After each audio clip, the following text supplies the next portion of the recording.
হচ্ছে আপনাদের, দেখুন নেতার হাতে bundle bundle note. Viral video রীতিমতো শোরগোল পুরুলিয়ায়। ক্যামেরা বন্দি নেতার টাকা লেনদেনের ছবি, যে ছবি আপনারা দেখছেন পুরুলিয়ার ছবি আপনাদের দেখাচ্ছি। পুরুলিয়ায় নেতার হাতে বান্ডিল বান্ডিল নোট আর সেই ভাইরাল ভিডিও রীতিমতো শোরগোল। সরাসরি চলে যাব, ইন্দ্রজিৎ রয়েছে আমার সঙ্গে।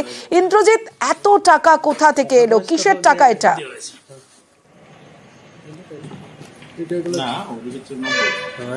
দেখো, এই টাকা কোথা থেকে এলো, কিসের টাকা, তা খানিকটা পরিষ্কার। তার কারণ হচ্ছে যে ভিডিও ভাইরাল হয়েছে এবং যে ভিডিওর নিউজ 18 বাংলা সত্যতা যাচাই করেনি, যে ভিডিও ইতিমধ্যেই তৃণমূল নেতা কিশোর মাহাতো, একেবারে মানবাজারের তৃণমূল নেতা, তিনি যে টাকা নিচ্ছেন এক ব্যক্তির কাছ থেকে 1,90,000 টাকা, এবং এর আগে তিনি টাকা নিয়েছেন এবং তিনি বলছেন যে জয়েন্ট হওয়ার পরে বাকি টাকা দিতে হবে। ফলে স্বাভাবিকভাবে এই টাকা কিসের চুক্তিতে টাকা, কি কারণে টাকা, খানিকটা পরিষ্কার।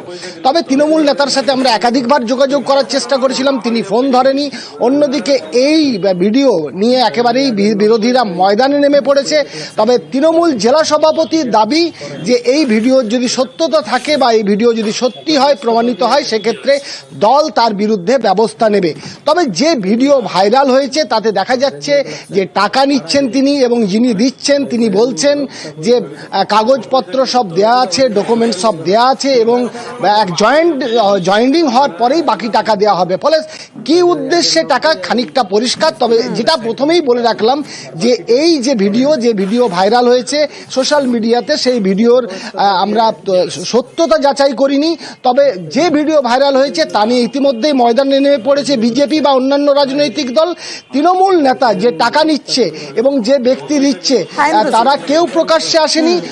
আমরা যোগাযোগ করার চেষ্টা করেছিলাম কিশোর মাহাতোর সাথে, তিনি আমাদের সাথে কোনো রকম যোগাযোগ করেনি। ফলে এই নিয়ে চর্চা চলছে এবং এই ভিডিও ভাইরাল হয়েছে, যে ভিডিও, সেই ভিডিও এখন সবার মোবাইলে দেখা যাচ্ছে। তৃণমূল নেতা সেই ভিডিও দল অনৈতিক কাজকে সমর্থন করে না। আজকে যে ভিডিও ভাইরাল হয়েছে, অবশ্যই ভিডিও সত্যতা যাচাই করা দরকার।